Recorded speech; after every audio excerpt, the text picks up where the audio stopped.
Prime Loknath TV ਦਾ special programme prime ਮੁੱਦਾ ਦੇਖ ਰਹੇ ਸਾਰੇ ਦਰਸ਼ਕਾਂ ਦਾ ਸਵਾਗਤ ਹੈ। ਮੈਂ ਲਖਵਿੰਦਰ ਸਿੰਘ ਮਾਨ ਲੈ ਕੇ ਹਾਜ਼ਰ ਹਾਂ ਪੰਜਾਬ ਦੀ ਰਾਜਨੀਤੀ ਦੀਆਂ ਕੁਝ ਵੱਡੀਆਂ ਤੇ ਅਹਿਮ ਖਬਰਾਂ। ਸਭ ਤੋਂ ਪਹਿਲਾਂ ਖਬਰ ਦੀ ਸ਼ੁਰੂਆਤ ਕਰਾਂਗੇ ਨਵਜੋਤ ਸਿੰਘ ਸਿੱਧੂ ਦੀ ਇੱਕ ਵੱਡੀ ਜਿੱਤ ਦੇ ਨਾਲ। ਸੋ ਅੱਜ ਨਵਜੋਤ ਸਿੰਘ ਸਿੱਧੂ ਦੇ ਸਿਰ ਜਿੱਤ ਦਾ ਸਿਹਰਾ ਵੱਜਿਆ। ਕਿਹੜੀਆਂ ਗੱਲਾਂ ਨੂੰ ਲੈ ਕੇ ਕਿਹੜੇ ਮੁੱਦਿਆਂ ਦੇ ਉੱਪਰ ਨਵਜੋਤ ਸਿੰਘ ਸਿੱਧੂ ਦੀ ਜਿੱਤ ਹੋਈ ਹੈ, ਸੋ ਕਿਹੜੇ ਉਹਨਾਂ ਦੇ ਫੈਸਲਿਆਂ ਦੇ ਉੱਪਰ ਰਜਾਮੰਦੀ ਬਣੀ ਹੈ, ਇਸ ਬਾਰੇ ਗੱਲਬਾਤ ਕਰਾਂਗੇ। ਸੋ ਗੱਲਬਾਤ ਨਾਲ ਦੀ ਨਾਲ ਕਰਾਂਗੇ ਕੈਪਟਨ ਅਮਰਿੰਦਰ ਸਿੰਘ ਦੇ ਉਸ ਬਿਆਨ ਦੀ, ਜਿਸ ਬਿਆਨ ਦੇ ਵਿੱਚ ਉਹਨਾਂ ਨੇ ਆਪਣੇ ਭਵਿੱਖ ਦੀ ਗੱਲ ਕੀਤੀ ਹੈ।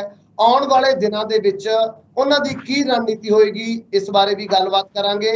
ਸੋ ਗੱਲਬਾਤ ਕਰਨ ਦੇ ਲਈ ਮੇਰੇ ਨਾਲ ਜੁੜੇ ਹੋਏ ਨੇ ਪ੍ਰੋਫੈਸਰ ਮਨਜੀਤ ਸਿੰਘ ਅਣਖੀ ਸਾਹਿਬ। ਸਭ ਤੋਂ ਪਹਿਲਾਂ ਉਹਨਾਂ ਦਾ ਪ੍ਰੋਗਰਾਮ 'ਚ ਸਵਾਗਤ ਕਰਾਂਗੇ। ਅਣਖੀ ਸਾਹਿਬ, ਸਵਾਗਤ ਹੈ ਜੀ। ਬਹੁਤ ਬਹੁਤ ਧੰਨਵਾਦ ਜੀ। ਅਣਖੀ ਸਰ, ਅੱਜ ਨਵਜੋਤ ਸਿੰਘ ਸਿੱਧੂ ਦੀ ਵੱਡੀ ਜਿੱਤ ਹੋਈ ਹੈ, ਜਿਹਦੇ ਕਿ ਉਹ ਦਾਅਵੇਦਾਰ ਵੀ ਸੀ ਤੇ ਜਿਸ ਦੇ ਕਾਰਨ ਉਹ ਲਗਾਤਾਰ ਨਾਰਾਜ਼ ਚੱਲ ਰਹੇ ਸੀ। ਉਹਨਾਂ ਮੁੱਦਿਆਂ ਦੇ ਉੱਪਰ ਅੱਜ ਸਹਿਮਤੀ ਬਣਦੀ ਨਜ਼ਰ ਆਈ ਹੈ। ਸੀਐਮ ਚੰਨੀ ਦੇ ਵੱਲੋਂ ਵੱਡੇ ਐਲਾਨ ਹੋਏ ਨੇ ਤੇ ਨਾਲ ਹੀ ਨਾਲ ਹਾਈ ਕਮਾਨ ਦੇ ਵੱਲੋਂ ਵੀ ਵੱਡੇ ਐਲਾਨ ਹੋਏ ਨੇ।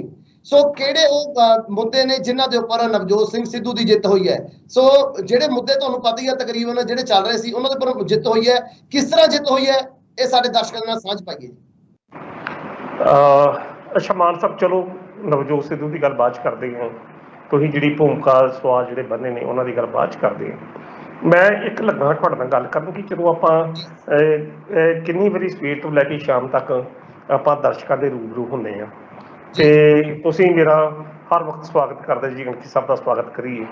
ਇਹ ਜਿਹੜੇ ਮਤਲਬ ਹੁੰਦੇ ਨਾ ਜਿਹੜੇ ਮਤਲਬ ਜਰਨਲੀ ਸ਼ਬਦ ਜੀ, ਇਹਨਾਂ ਨੂੰ ਛੱਡ ਕੇ, ਕਿਉਂਕਿ ਮਤਲਬ ਉਹ ਸਿੱਧਾ ਹੀ ਪੁੱਛ ਲਈ ਕਰਕੇ ਹਾਂਜੀ ਅੰਕਿਤ ਸਾਹਿਬ ਕੀ ਹਾਲ ਜੀ, ਠੀਕ ਠਾਕ ਜੀ, ਮਤਲਬ ਇੱਦਾਂ ਦਾ ਚੰਗਾ ਲੱਗਦਾ। ਕਿਉਂਕਿ ਅੱਜ ਕੱਲ੍ਹ ਦਾ ਜਿਹੜਾ ਮਾਹੌਲ ਆ, ਜਦੋਂ ਮੈਂ ਆਪਣੀ ਸਰਕਾਰ ਦਾ, ਪੰਜਾਬ ਕਾਂਗਰਸ ਦੀ ਸਰਕਾਰ ਦਾ ਵੇਖਣਾ ਤਾਂ ਉੱਥੇ ਇਹ ਨਹੀਂ ਪਤਾ ਹੁੰਦਾ ਕਿ ਸਤਿਕਾਰ ਸਵੇਰੇ ਕਿਹਦਾ ਕਰਨਾ, ਸ਼ਾਮ ਨੂੰ ਕਿਹਦੀ ਫੋਟੋ ਬਦਲੀ ਹੋਣੀ ਆ, ਕਿਹਦਾ ਕੀ ਹੋਣਾ, ਕੀ ਕੁਝ ਨਹੀਂ ਹੋਣਾ। ਮਤਲਬ ਇਸ ਕਰਕੇ ਨਾ ਤੁਸੀਂ ਨਾ ਬੜਾ ਤੁਸੀਂ ਵਿਸ਼ੇਸ਼ਣ ਜੇ ਬਣਦੇ ਜੇ ਮੇਰੇ ਵਾਸਤੇ ਕਿ ਹਾਂਜੀ ਪ੍ਰੋਫੈਸਰ ਸਾਹਿਬ ਜੀ ਸਾਡੇ ਸਤਿਕਾਰਯੋਗ ਸਰ, ਸਾਡੇ ਸਤਿਕਾਰਯੋਗ।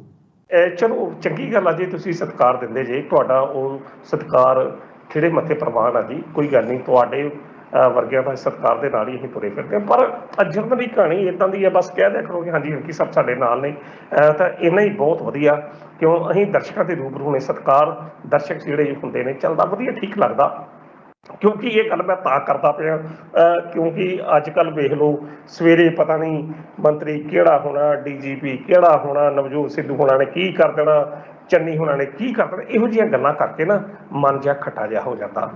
ਤੇ ਇਸ ਕਰਕੇ ਆਪਾਂ ਨਾ ਸਿੱਧੀ ਗੱਲ ਆਪਣੀ ਦਰਸ਼ਕਾਂ ਦੇ ਸਾਨੂੰ ਤਾਂ ਪਤਾ ਨਾ ਕਿ ਸਵੇਰੇ ਵੀ ਸਾਡੇ ਨਾਲ ਅਣਖੀ ਸਾਹਿਬ ਹੋਣਗੇ, ਦੁਪਹਿਰ ਨੂੰ ਵੀ ਹੋਣਗੇ ਤੇ ਸ਼ਾਮ ਨੂੰ ਵੀ ਹੋਣਗੇ। ਇਸ ਕਰਕੇ ਸਾਡਾ ਸਤਿਕਾਰ ਬਣਿਆਗਾ। ਅਣਖੀ ਸਾਹਿਬ ਨੇ ਸਤਿਕਾਰ ਬਣਾ ਕੇ ਰੱਖਿਆ ਹੋਇਆ, ਕਿਉਂਕਿ ਸਾਨੂੰ ਵਿਸ਼ਵਾਸ ਹੈ ਅਣਖੀ ਸਾਹਿਬ ਸਵੇਰੇ ਵੀ, ਦੁਪਹਿਰੇ ਵੀ, ਸ਼ਾਮ ਨੂੰ ਵੀ ਸਾਡੇ ਨਾਲ ਰਹਿਣਗੇ। ਉਹ ਸਰਕਾਰਾਂ ਦੇ ਮੰਤਰੀਆਂ ਵਾਂਗ ਬਦਲਣਗੇ ਨਹੀਂ, ਇਸ ਲਈ ਅਸੀਂ ਤੁਹਾਡਾ ਜ਼ਿਆਦਾ ਸਤਿਕਾਰ ਕਰਦੇ ਹਾਂ। ਬਿਲਕੁਲ ਜੀ, ਬਿਲਕੁਲ। ਨਹੀਂ, ਇੱਕ ਲੋਕਨਾਥ ਦੀ ਟੀਮ ਹੈ ਜੀ, ਚਾਹੇ ਉਹ ਸੁਖਵਿੰਦਰ ਹੋਣ, ਸਿੱਧੂ ਹੋਣ, ਚਾਹੇ ਤੁਸੀਂ ਹੋ, ਤੇ ਚਾਹੇ ਇੱਕ ਟੀਮ ਆ। ਸਵਾਗਤ ਵਾਲੇ ਰਸਮੀ ਜਿਹੇ ਸ਼ਬਦ ਆਪਾਂ ਸਾਈਡ ਤੇ ਕਰਕੇ ਆਪਾਂ ਆਪਣੀ ਡਿਊਟੀ ਨੂੰ ਨਿਭਾਈਏ, ਵਧੀਆ ਲੱਗਦਾ। ਕਿਉਂਕਿ ਆਪਾਂ ਗੱਲ ਕਰੀਏ ਨਵਜੋਤ ਸਿੰਘ ਸਿੱਧੂ ਦੀ ਵੱਡੀ ਜਿੱਤ ਦੀ। ਜੀ ਬਿਲਕੁਲ। ਤਾਂ ਨਵਜੋਤ ਸਿੰਘ ਸਿੱਧੂ ਦੀ ਜਿੱਤ ਜਿਹੜੀ ਯਕੀਨੀ ਸੀ, ਜਿੱਤ ਇਸ ਕਰਕੇ ਯਕੀਨੀ ਸੀ ਕਿ ਕਿਉਂਕਿ ਉਸਨੇ ਲੋਕ ਮੁੱਦਿਆਂ ਦੀ ਗੱਲ ਕੀਤੀ ਸੀ, ਉਹਨੇ ਨਿੱਜੀ ਹਿੱਤਾਂ ਦੀ ਗੱਲ ਨਹੀਂ ਸੀ ਕੀਤੀ। ਕਿਉਂਕਿ ਲੋਕ ਮੁੱਦੇ ਤਾਂ ਇਹੋ ਹੀ ਸੀ ਕਿ ਹਾਂ ਵੀ ਆਹ ਜਿਹੜੇ ਬੰਦੇ ਤੁਸੀਂ ਲਾ ਦਿੱਤੇ ਜੇ, ਇਹਨਾਂ ਦਾ ਭਵਿੱਖ ਜਿਹੜਾ ਉਹ ਕਿੱਦਾਂ ਦਾ ਹੋਊਗਾ ਤੇ ਪੰਜਾਬ ਦੇ ਲੋਕ ਇਹਨਾਂ ਨੂੰ ਕਿਸ ਤਰੀਕੇ ਨਾਲ ਲੈਣਗੇ। ਮਾਨ ਸਾਹਿਬ, ਗੱਲ ਇਹ ਹੁੰਦੀ ਹੈ ਕਿ ਜਿਹੜੀਆਂ ਗੱਲਾਂ ਤੁਸੀਂ ਲੈ ਕੇ ਲੋਕਾਂ ਦੀ ਕਚਹਿਰੀ 'ਚ ਜਾਣਾ, ਜਾਂ ਜਿਹੜੀਆਂ ਗੱਲਾਂ ਲੈ ਕੇ ਤੁਸੀਂ ਲੋਕਾਂ ਦੀ ਕਚਹਿਰੀ 'ਚ ਆਏ ਸੀ, ਉਹ ਮੁੱਦੇ ਨਹੀਂ ਹੱਲ ਹੋਏ, ਤਾਂ ਚਿਹਰੇ ਬਦਲ ਗਏ, ਤਖ਼ਤੋ ਤਾਸ਼ ਬਦਲ ਗਏ, ਬੰਦੇ ਬਦਲ ਗਏ, ਪਰ ਮੁੱਦੇ ਤਾਂ ਫਿਰ ਉੱਥੇ ਦੇ ਉੱਥੇ ਹੀ ਰਹੇ ਨਾ।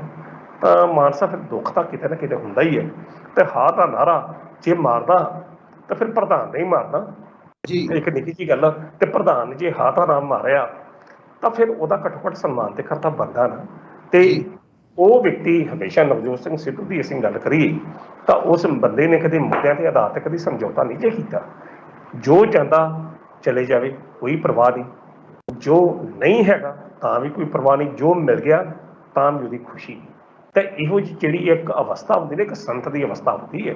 ਤੇ ਠੀਕ ਆ ਯਾਰ, ਹੈਗਾ ਤੇ ਠੀਕ ਆ, ਨਹੀਂ ਹੈਗਾ ਤਾਂ ਵੀ ਕੋਈ ਗੱਲ ਨਹੀਂ। ਕਿਸੇ ਨੇ ਇੱਕ ਸੰਤ ਸੀ ਤੇ ਉਹ ਕਹਿੰਦਾ ਸੰਤ ਜੀ ਖੀਰ ਬਣਾ ਰਹੇ ਆ ਕਹਿੰਦੇ ਜੀ ਸਾਨੂੰ ਕੀ।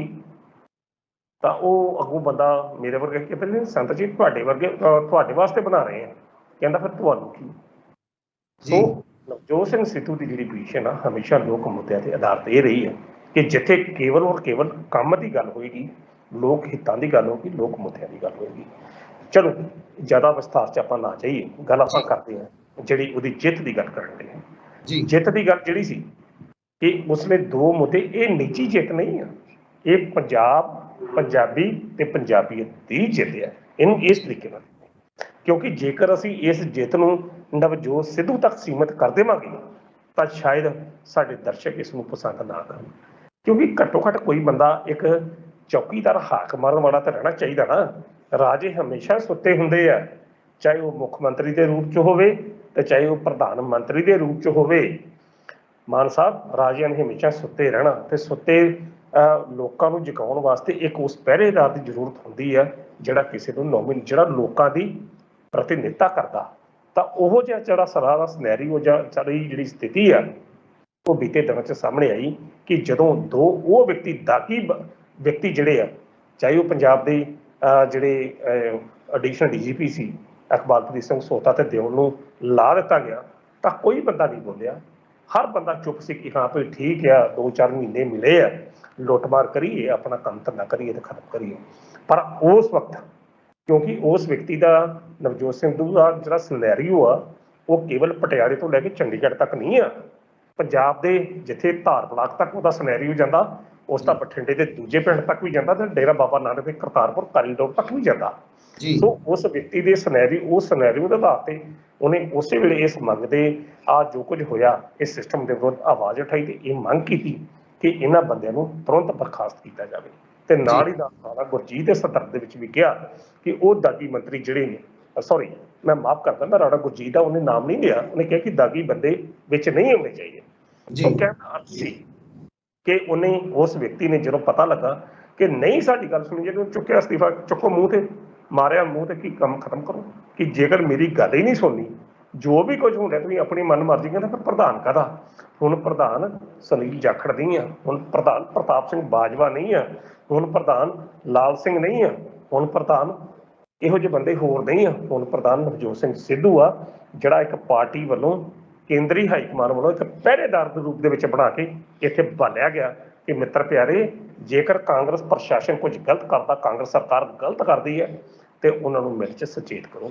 ਤਾਂ ਇਹਦੀ ਜਿਹੜੀ ਜਿੱਤ ਆ, ਤੁਸੀਂ ਜਿੱਤ ਸ਼ਬਦ ਕਹਿ ਰਹੇ ਜੀ, ਇਹੋ ਜਿਹੀਆਂ ਜਿੱਤਾਂ ਜਿਹੜੀਆਂ ਨਵਜੋਤ ਸਿੱਧੂ ਦੇ ਜੀਵਨ 'ਚ ਬੜੀਆਂ ਆਈਆਂ ਤਾਂ ਬੜਾ ਕੁਝ ਉਹਨੇ ਤਿਆਗ ਕਿਹਾ। ਮੇਰਾ ਨਹੀਂ ਖਿਆਲ ਕਿ ਇਹੋ ਜਿਹੀ ਜਿੱਤਾਂ ਜਿਹੜੀਆਂ ਨੇ ਉਹਦੀ ਸ਼ਖਸੀਅਤ ਨੂੰ ਤਾਂ ਕਿਉਂਕਿ ਨਵਜੋਤ ਸਿੱਧੂ ਇਹੋ ਜਿਹੀ ਸ਼ਖਸੀਅਤ ਹੈ ਕਿ ਇਹੋ ਜਿਹੀ ਜਿੱਤਾਂ ਉਹਦੇ ਜਿਹੜੇ ਖਾਨੇ ਦੇ ਵਿੱਚ ਕਿਤੇ ਦਰਜ ਹੀ ਨਹੀਂ ਆ। ਕਿਉਂਕਿ ਗੱਲ ਤਾਂ ਇਹ ਆ ਮਾਨ ਸਾਹਿਬ ਕਿ ਜੇ ਤਾਂ ਉਹਦੀ ਕੋਈ ਨਿੱਜੀ ਲੜਾਈ ਹੋਵੇ ਫਿਰ ਤਾਂ ਅਸੀਂ ਉਹਦੀ ਜਿੱਤ ਦੀ ਵੀ ਗੱਲ ਕਰੀਏ।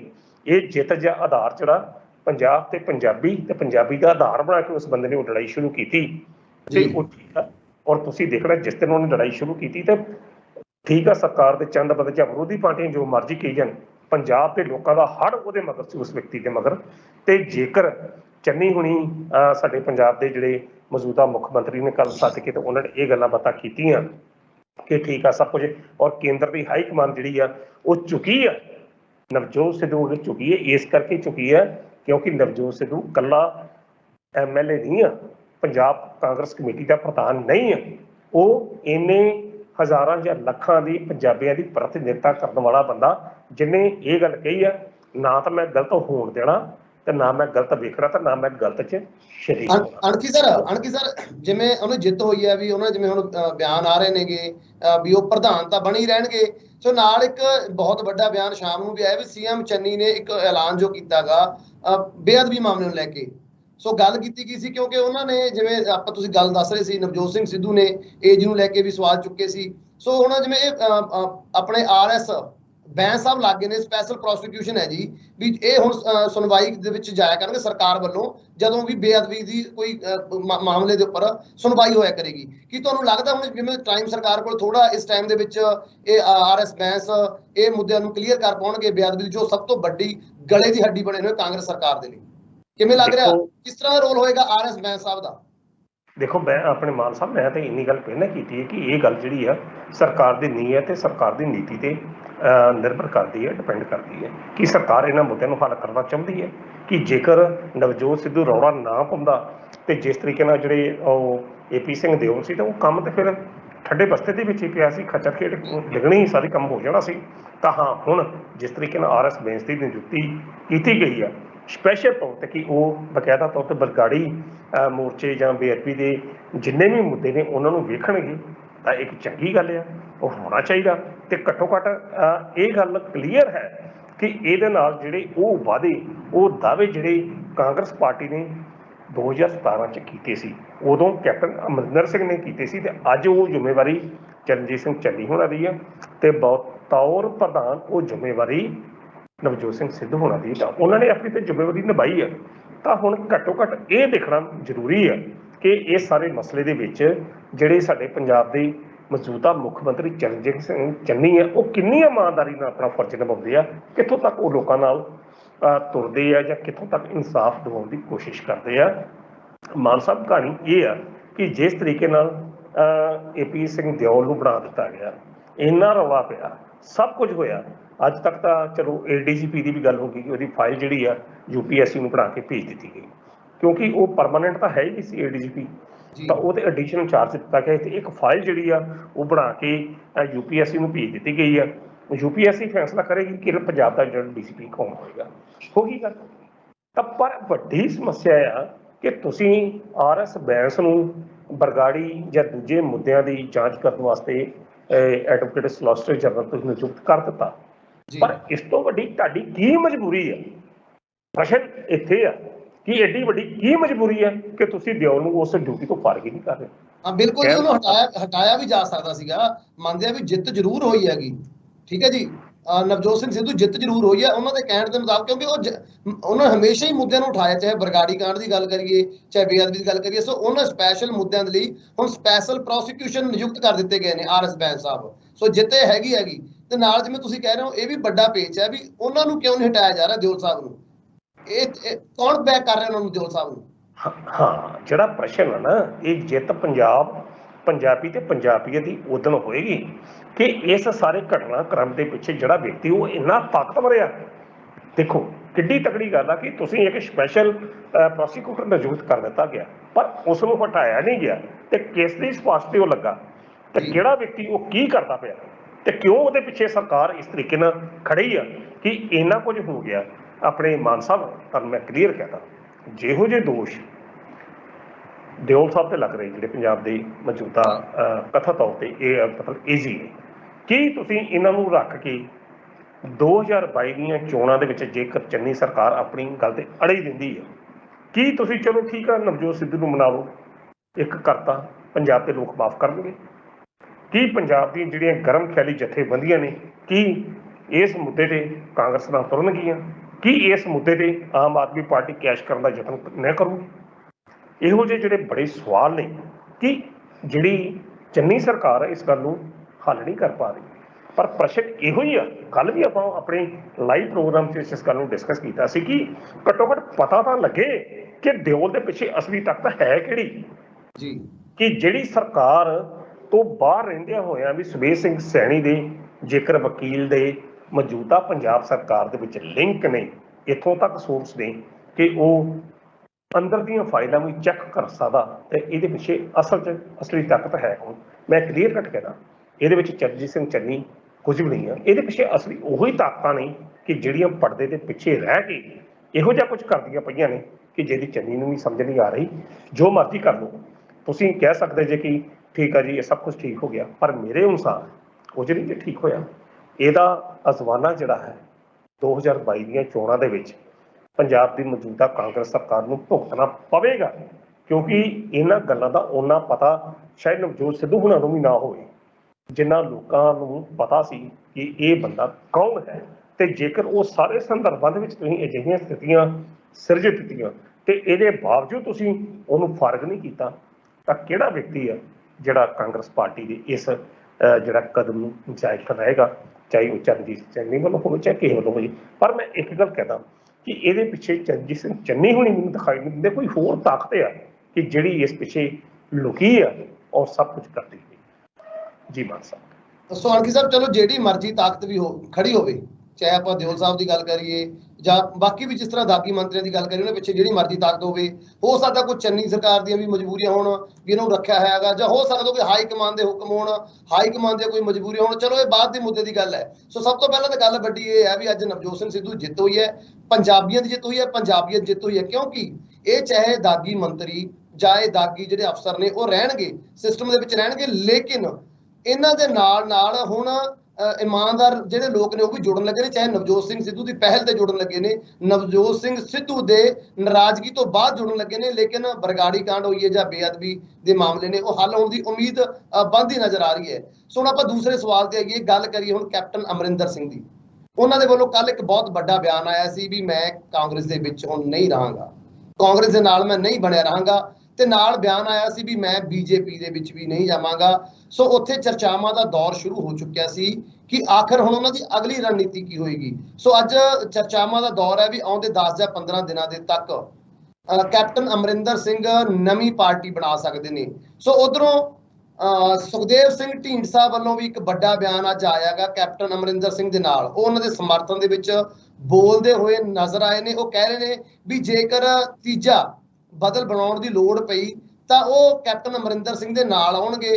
ਕੀ ਹੁਣ ਤੁਹਾਨੂੰ ਲੱਗਦਾ ਵੀ ਜੇ ਕੈਪਟਨ ਅਮਰਿੰਦਰ ਸਿੰਘ ਤੇ ਆਪਾਂ ਢੀਂਡਸਾ ਸਾਹਿਬ ਦੀ ਗੱਲ ਕਰੀਏ, ਉਹ ਇਕੱਠੇ ਹੁੰਦੇ ਨੇ ਜੋ ਕਿਆਸ ਰਾਈਆਂ ਨੇ, ਤੇ ਜਿਸ ਤਰ੍ਹਾਂ ਦਾ ਢੀਂਡਸਾ ਸਾਹਿਬ ਬਿਆਨਾਂ ਤੋਂ ਲੱਗ ਰਿਹਾ ਹੈ ਕਿ 2022 ਦੇ ਵਿੱਚ ਉਹ ਕਾਂਗਰਸ ਲਈ ਕੋਈ ਮੁਸੀਬਤ ਖੜੀ ਕਰ ਸਕਦੇ ਨੇ, ਖਾਸ ਤੌਰ ਤੇ ਨਵਜੋਤ ਸਿੰਘ ਸਿੱਧੂ ਦੇ ਲਈ ਕਿ ਉਹ ਚੁਣੌਤੀ ਪੇਸ਼ ਕਰ ਸਕਦੇ ਨੇ ਜੇਕਰ ਤੀਸਰਾ ਬਦਲ ਕੋਈ ਬਣਦਾ ਗਾ। ਦੇਖੋ, ਆ ਜਿਹੜਾ ਤੁਸੀਂ ਦੂਜਾ ਪ੍ਰਸ਼ਨ ਮੈਨੂੰ ਕੀਤਾ ਕੈਪਟਨ ਅਮਰਿੰਦਰ ਸਿੰਘ ਉਹਨਾਂ ਨੂੰ, ਇਹਦੇ ਵੱਲ ਮੈਂ ਜਵਾਬ ਬਾਅਦ 'ਚ ਦਿੰਦਾ। ਪਹਿਲਾ ਜਿਹੜਾ ਪ੍ਰਸ਼ਨ ਸੀ ਉਹ ਮੇਰਾ ਕੰਪਲੀਟ ਨਹੀਂ ਸੀ ਉੱਪਰ ਹੋਇਆ, ਮੈਂ ਉਹਦਾ ਜਵਾਬ ਦੇਵਾਂ ਕਿ ਨਵਜੋਤ ਸਿੰਘ ਸਿੱਧੂ ਦੀ ਜਿੱਤ ਹੋਈ ਆ, ਬਿਲਕੁਲ ਜਿੱਤ ਹੋਈ ਹੈ, ਪਰ ਜਿਹੜੀ ਜਿੱਤ ਆ ਨਾ ਉਹਦੀ ਕਦੇ ਜੀਵਨ 'ਚ ਨਵਜੋਤ ਸਿੰਘ ਸਿੱਧੂ ਦੀ ਹਾਰ ਇਸ ਕਰਕੇ ਨਹੀਂ ਹੋਈ ਕਿਉਂਕਿ ਉਹਨੇ ਜਦੋਂ ਵੀ ਉਠਾਏ ਨੇ ਉਹਨੇ ਲੋਕ ਮੁੱਦਿਆਂ ਦੀ ਗੱਲ ਕੀਤੀ ਹੈ, ਲੋਕ ਮਸਲਿਆਂ ਦੀ ਗੱਲ ਕੀਤੀ ਹੈ ਤੇ ਲੋਕ ਹਿੱਤਾਂ ਦੀ ਗੱਲ ਕੀਤੀ ਹੈ। ਤਾਂ ਇਸ ਕਰਕੇ ਇੱਕ ਇਸ ਸਾਰੇ ਪ੍ਰੋਸੈਸ ਨੂੰ ਅਸੀਂ ਇੰਨੀ ਗੱਲ ਵੇਖ ਲਈ ਕਿ ਉਹਦੀ ਮਰਜ਼ੀ ਦੇ ਅਨੁਸਾਰ ਸਾਰਾ ਕੁਝ ਹੋ ਗਿਆ ਤਾਂ ਉਸ ਦੀ ਜਿੱਤ ਆ। ਮੈਂ ਸ਼ਾਇਦ ਇਸ ਗੱਲ ਨਾਲ ਸਹਿਮਤ ਨਹੀਂ ਹਾਂ। ਮੈਂ ਇਸ ਗੱਲ ਨਾਲ ਜ਼ਰੂਰ ਇਸ ਗੱਲ 'ਤੇ ਜ਼ੋਰ ਦੇਵਾਂਗਾ ਕਿ ਨਵਜੋਤ ਸਿੰਘ ਸਿੱਧੂ ਨੇ ਇਸ ਅਜੋਕੇ ਸਮੇਂ ਦੇ ਵਿੱਚ ਜਿਸ ਤਰੀਕੇ ਨਾਲ ਇਸ ਮੂਵਮੈਂਟ ਨੂੰ ਜਾਂ ਇਸ ਆਵਾਜ਼ ਨੂੰ ਖੜੇ ਕਰਕੇ ਲੋਕਾਂ ਦੀ, ਪੰਜਾਬ ਦੇ ਸਮੁੱਚੇ ਲੋਕਾਂ ਦੀ ਆਵਾਜ਼ ਨੂੰ ਆਪਣੀ ਆਵਾਜ਼ ਬਣਾਇਆ ਜਾਂ ਆਪਣੀ ਆਵਾਜ਼ ਨੂੰ ਪੰਜਾਬ ਦੇ ਲੋਕਾਂ ਦੀ ਆਵਾਜ਼ ਬਣਾਇਆ, ਸਭ ਤੋਂ ਵੱਡੀ ਜਿੱਤ ਇਹ ਹੈ। ਸੋਸ਼ਲ ਮੀਡੀਆ ਦਾ ਤੁਸੀਂ ਕੋਈ ਵੀ ਪੇਜ ਦੇਖ ਲਓ, ਚਾਹੇ ਫੇਸਬੁੱਕ ਹੈ, ਚਾਹੇ ਵਟਸਐਪ ਹੈ, ਚਾਹੇ ਕੋਈ ਵੀ ਯੂਟਿਊਬ ਆ, ਹਰ ਥਾਂ ਤੇ ਨਵਜੋਤ ਸਿੱਧੂ ਵੱਲੋਂ ਉਠਾਏ ਗਏ ਮੁੱਦਿਆਂ ਦੀ ਗੱਲ ਹੋ ਰਹੀ ਹੈ। ਇਹੋ ਗੱਲ ਹੋ ਰਹੀ ਹੈ ਕਿ ਹਾਂ ਕਿ ਉਹ ਬੰਦਾ ਆਪਣੀ ਜਗ੍ਹਾ ਤੇ ਠੀਕ ਆ, ਇਹ ਗੱਲ ਹੋਣੀ ਚਾਹੀਦੀ ਹੈ। ਸੋ ਇਸ ਕਰਕੇ ਇਹ ਜਿਹੜੀ ਜਿੱਤ ਆ, ਇਹ ਜਿੱਤ ਠੀਕ ਹੈ ਆਪਾਂ ਕਹਿ ਸਕਦੇ ਹਾਂ, ਪਰ ਜਿਸ ਤਰੀਕੇ ਨਾਲ ਉਸ ਵਿਅਕਤੀ ਨੇ ਜਿਹਨੇ ਨਵਜੋਤ ਸਿੰਘ ਸਿੱਧੂ ਨੇ ਪੰਜਾਬ ਦੇ ਲੋਕਾਂ ਨੂੰ ਲਾਮਬੰਦ ਕੀਤਾ, ਕਹਿੰਦਾ ਤਾਂ ਫਿਰ ਇਹੋ ਹੀ ਹੈ ਨਾ ਕਿ ਨਵਜੋਤ ਸਿੰਘ ਸਿੱਧੂ ਫਿਰ ਨਵਜੋਤ ਸਿੰਘ ਸਿੱਧੂ ਜੀ। ਹੁਣ ਤੁਹਾਡੇ ਮੈਂ ਦੂਜੇ ਪ੍ਰਸ਼ਨ ਵੱਲ ਆਉਣਾ ਜੀ ਕਿ ਦੂਜਾ ਪ੍ਰਸ਼ਨ ਤੁਸੀਂ ਗੱਲ ਕੀਤੀ ਹੈ ਕਿ ਕੈਪਟਨ ਅਮਰਿੰਦਰ ਸਿੰਘ ਨੂੰ, ਹਾਂਜੀ, ਉਹ ਨਵੀਂ ਪਾਰਟੀ ਬਣਾਉਣ ਲੱਗੇ ਨੇ ਤੇ ਢੀਂਡਸਾ ਸਾਹਿਬ ਉਹਨਾਂ ਸਾਥ ਦੇਣ ਲਈ ਤਿਆਰ ਬੈਠੇ ਨੇ। ਜੀ ਮੈਂ ਉਹੀ ਲੱਗਾ ਕੈਪਟਨ ਅਮਰਿੰਦਰ ਸਿੰਘ ਤੇ ਸੁਖਦੇਵ ਸਿੰਘ ਢੀਂਡਸਾ ਸਾਹਿਬ ਨਾਲ ਦੀ ਗੱਲ। ਮਾਨ ਸਾਹਿਬ, ਚੱਲੇ ਹੋਏ ਜਿਹੜੇ ਕਾਰਤੂਸ ਹੁੰਦੇ ਆ ਨਾ, ਜੇਕਰ ਉਹ ਇਹੋ ਜਿਹੀਆਂ ਗੱਲਾਂ ਕਰਨ ਤਾਂ ਉਹਨਾਂ ਦੀਆਂ ਗੱਲਾਂ ਦੇ ਉੱਤੇ ਚਰਚਾਵਾਂ ਕਰਨ ਦਾ ਜਿਹੜਾ ਨਾ ਕੋਈ ਫਾਇਦਾ ਨਹੀਂ ਹੁੰਦਾ। ਸੁਖਦੇਵ ਸਿੰਘ ਢੀਂਡਸਾ ਉਹ ਵਿਅਕਤੀ ਸੀ ਕਿ ਇੰਨਾ ਕੁਝ ਉਹਨੇ ਬੰਦੇ ਨੇ ਕੀਤਾ, ਕਦੇ ਬ੍ਰਹਮਪੁਰੇ ਨੂੰ ਉਹਨੇ ਬੁਲਾਇਆ, ਕਦੇ ਸੇਵਾ ਸਿੰਘ ਸੇਖਵਾਂ ਨੂੰ ਬੁਲਾਇਆ, ਕਦੇ ਰਤਨ ਸਿੰਘ ਸਨਾੜੇ ਨੂੰ ਬੁਲਾਇਆ, ਤੇ ਹਾਲਾਂਕਿ ਉਹ ਸੰਗਰੂਰ ਦੇ ਇੱਕ ਸੀਮਿਤ ਜਿਹੇ ਹਲਕੇ ਦੇ ਵਿੱਚ ਆਪਣੀ ਪੋਜੀਸ਼ਨ ਨੂੰ ਜ਼ਰੂਰ ਦਰਸਾ ਸਕਦੇ ਆ ਕਿ ਹਾਂਜੀ ਕਿ ਸੁਖਦੇਵ ਸਿੰਘ ਢੀਂਡਸਾ ਹੈ, ਪਰਮਿੰਦਰ ਸਿੰਘ ਢੀਂਡਸਾ ਹੈ ਉਹਨਾਂ ਦਾ ਬੇਟਾ। ਪਰ ਜੀ ਸੰਗਰੂਰ ਤੋਂ ਗਾਂਹ ਲੁਧਿਆਣਾ ਜਾਂ ਕੁਝ ਇਹੋ ਜਿਹੇ ਖੇਤਰ ਨੇ ਜਾਂ ਅੱਜ ਦੀ ਅਜੋਕੀ ਪੀੜ੍ਹੀ ਆ, ਸ਼ਾਇਦ ਸੁਖਦੇਵ ਸਿੰਘ ਢੀਂਡਸੇ ਨੂੰ ਜਾਣਦੀ ਨਾ ਹੋਵੇ, ਜੋ ਸੱਚ ਦੀ ਗੱਲ ਕਰਦਾ ਪਿਆ। ਤੇ ਜੇਕਰ ਉਹ ਕਹਿੰਦੇ ਜੀ ਮੈਂ ਕੈਪਟਨ ਅਮਰਿੰਦਰ ਸਿੰਘ ਨਾਲ ਤੀਜਾ ਬਦਲ ਬਣਾ ਲਾਂਗਾ, ਹੱਥ ਮਿਲਾ ਲਾਂਗਾ, ਤਾਂ ਮੈਂ ਕੁਝ ਕਰ ਲਾਂਗਾ ਨਵਜੋਤ ਸਿੰਘ ਸਿੱਧੂ ਨੂੰ ਨੁਕਸਾਨ, ਚਲੋ ਪਹੁੰਚਾ ਲਓ, ਉਹ ਕਿਹੜਾ ਅੱਗੋਂ ਖਾਲੀ ਬੈਠਾ, ਚਲੋ ਪਹੁੰਚਾ ਲਓ, ਉਹ ਇੱਕ ਵੱਖਰਾ ਵਿਸ਼ਾ। ਹੁਣ ਮੈਂ ਦੂਸਰੇ ਬੰਦੇ ਗੱਲ ਕਰਨਾ ਕੈਪਟਨ ਅਮਰਿੰਦਰ ਸਿੰਘ ਨਾਲ ਦੀ ਤੀਜੇ ਬਦਲ ਦੀ ਗੱਲ ਕਿ ਕੈਪਟਨ ਅਮਰਿੰਦਰ ਸਿੰਘ ਹੁਣੀ ਜਿਸ ਦਿਨ ਦਾ ਉਹਨਾਂ ਨੇ ਅਸਤੀਫਾ ਦਿੱਤਾ, ਉਸ ਦਿਨ ਤੋਂ ਹੀ ਉਹ ਬਿਆਨ ਦਾਗੀ ਜਾ ਰਹੇ, ਇਹ ਕਰ ਦੇਣਾ, ਉਹ ਕਰ ਦੇਣਾ, ਇਸ ਤਰ੍ਹਾਂ ਕਰ ਦੇਣਾ। ਉਹਨਾਂ ਨੂੰ ਹੱਕ ਹੈਗਾ ਤੇ ਕੈਪਟਨ ਅਮਰਿੰਦਰ ਸਿੰਘ ਹੋਣਾ ਨੇ ਬੀਤੇ ਸਮੇਂ ਦੇ ਵਿੱਚ 2 ਵਾਰੀ ਆਪਣੀਆਂ ਪਾਰਟੀਆਂ ਬਣਾ ਕੇ ਸਵਾਦ ਚੱਖ ਲਿਆ ਕਿ ਲੋਕ ਉਹਨਾਂ ਨੂੰ ਕਿੰਨਾ ਕੁ ਪਸੰਦ ਕਰਦੇ ਆ। ਦੇਖੋ ਵੱਡੇ ਬਾਦਲ ਸਾਹਿਬ ਦੀ ਇੱਕ ਗੱਲ ਮੈਨੂੰ ਬੜੀ ਯਾਦ ਆਉਂਦੀ ਹੈ ਕਿ ਜਿਹੜੀ ਪਾਰਟੀ ਹੁੰਦੀ ਨਾ, ਮਾਂ ਪਾਰਟੀ ਹੁੰਦੀ ਹੈ ਜੀ, ਇਹ ਜਿਹੜੇ ਬੰਦੇ ਪਾਰਟੀ ਨਾਲ ਜੁੜੇ ਰਹਿੰਦੇ ਆ ਉਹ ਕਿਤੇ ਨਾ ਕਿਤੇ ਪਹੁੰਚ ਜਾਂਦੇ ਆ। ਤਾਂ ਠੀਕ ਹੈ ਕਿ ਕੈਪਟਨ ਸਾਹਿਬ ਨੂੰ ਜਦੋਂ ਸ਼੍ਰੋਮਣੀ ਅਕਾਲੀ ਦਲ ਵਿੱਚੋਂ ਕੱਢਿਆ ਗਿਆ ਤੇ ਇੱਕ ਟਿਕਟ ਸੀ, ਟਕਾਲੇ ਤੋਂ ਟਿਕਟ ਲੈਣ ਗਏ ਸੀ ਤੇ ਪ੍ਰਕਾਸ਼ ਸਿੰਘ ਬਾਦਲ ਨੇ ਟਿਕਟ ਨਹੀਂ ਸੀ ਦਿੱਤੀ।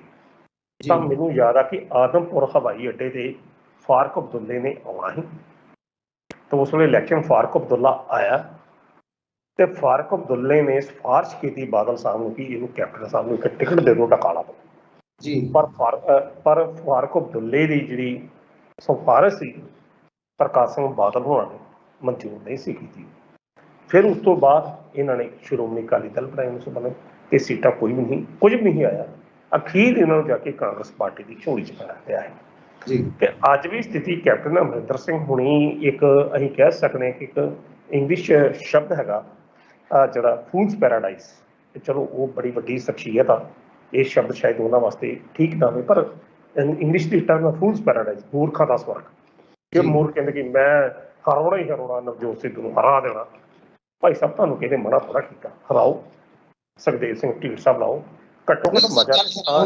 ਜਿਵੇਂ ਕੈਪਟਨ ਸਾਹਿਬ ਦੇ ਬਾਰ-ਬਾਰ ਬਿਆਨ ਆ ਰਹੇ ਨਵਜੋਤ ਸਿੰਘ ਸਿੱਧੂ ਨੂੰ ਵੀ ਮੈਂ ਨਵਜੋਤ ਸਿੰਘ ਸਿੱਧੂ ਨੂੰ ਹਰਾਵਾਂਗਾ, ਲੇਕਿਨ ਜੇ ਅਗਰ ਸਵਾਲ ਸਰ ਇਹ ਹੈ ਵੀ ਕੈਪਟਨ ਸਾਹਿਬ ਕਿਵੇਂ ਹਰਾ ਸਕਦੇ ਨੇ, ਕਿਉਂਕਿ ਹਰਾਉਂਦੇ ਤਾਂ ਲੋਕ ਹੁੰਦੇ ਨੇ, ਜਿਤਾਉਂਦੇ ਵੀ ਲੋਕ ਨੇ, ਹਰਾਉਂਦੇ ਵੀ ਲੋਕ ਨੇ।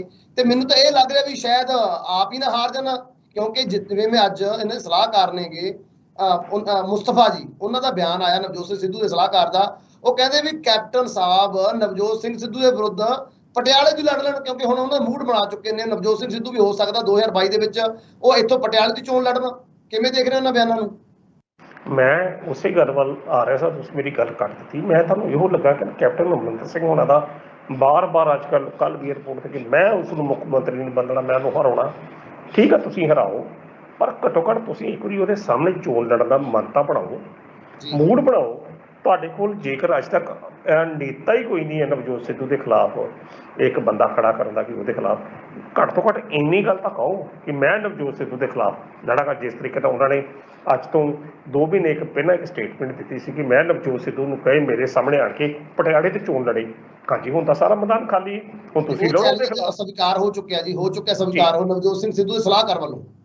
ਨਹੀਂ, ਮੈਂ ਉਹੀ ਕਹਿ ਰਿਹਾ ਨਾ, ਕਹਿਣ ਦਾ ਅਰਥ ਆ ਕਿ ਮੈਂ ਮੇਰੀ ਗੱਲ ਤੁਸੀਂ ਪੂਰੀ ਪ੍ਰੋਪਰ ਸੁਣੀ ਨਹੀਂ, ਤੁਸੀਂ ਵਿੱਚੋਂ ਮੇਰੀ ਗੱਲ ਕੱਟਤੀ।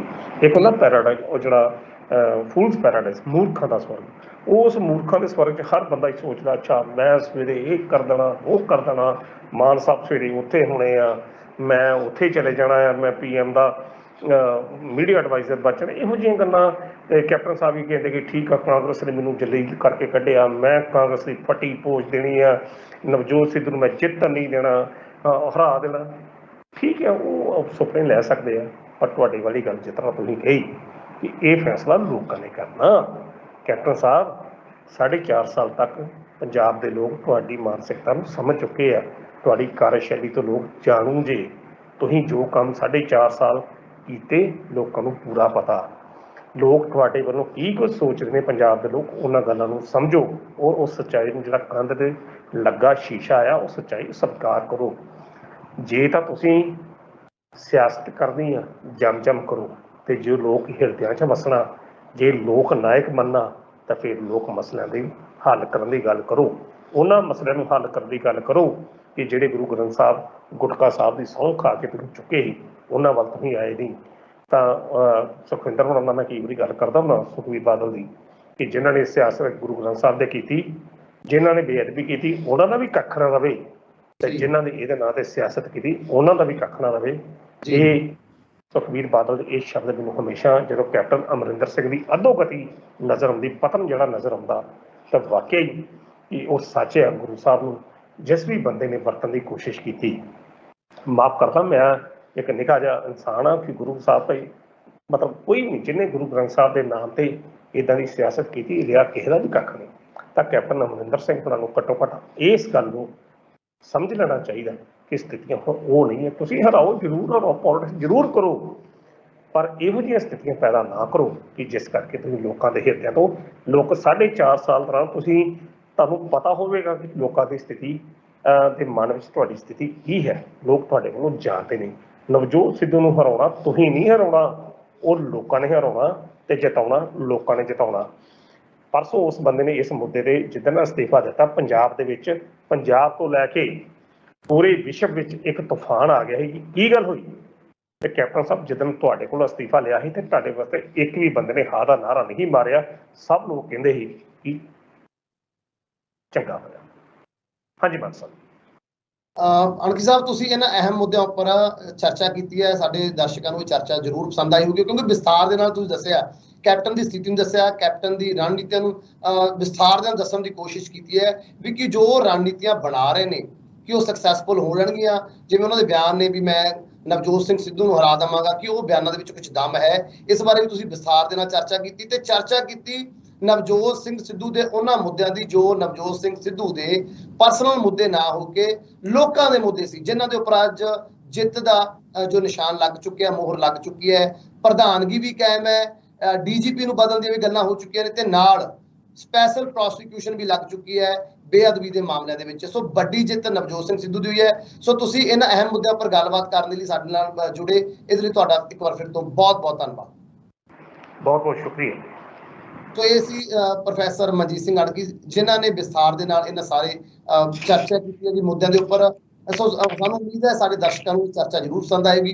ਤੁਹਾਨੂੰ ਇਹ ਚਰਚਾ ਕਿਵੇਂ ਦੀ ਲੱਗੀ ਸਾਨੂੰ ਪਲੀਜ਼ ਕਮੈਂਟ ਕਰਕੇ ਜ਼ਰੂਰ ਦੱਸੋ, ਜਿਵੇਂ ਕਿ ਤੁਸੀਂ ਹਮੇਸ਼ਾ ਦੱਸਦੇ ਹੋ, ਕਿਉਂਕਿ ਤੁਹਾਡੇ ਕਮੈਂਟ ਸਾਡੇ ਲਈ ਬਹੁਤ ਕੀਮਤੀ ਹੁੰਦੇ ਨੇ। ਸੋ ਕਮੈਂਟ ਕਰਦੇ ਰਿਹਾ ਕਰੋ ਪ੍ਰੋਗਰਾਮ ਬਾਰੇ ਵੀ, ਪ੍ਰੋਗਰਾਮ ਦੇ ਵਿੱਚ ਤੁਹਾਨੂੰ ਜੋ ਚਰਚਾਵਾਂ ਨੇ ਕਿਸ ਤਰ੍ਹਾਂ ਦੀਆਂ ਲੱਗਦੀਆਂ ਨੇ। ਸੋ ਹੁਣ ਅਸੀਂ ਅਗਲੇ ਪ੍ਰੋਗਰਾਮ ਦੇ ਵਿੱਚ ਫਿਰ ਤੋਂ ਮਿਲਾਂਗੇ। ਉਦੋਂ ਤੱਕ ਮੈਨੂੰ ਦਿਓ ਇਜਾਜ਼ਤ।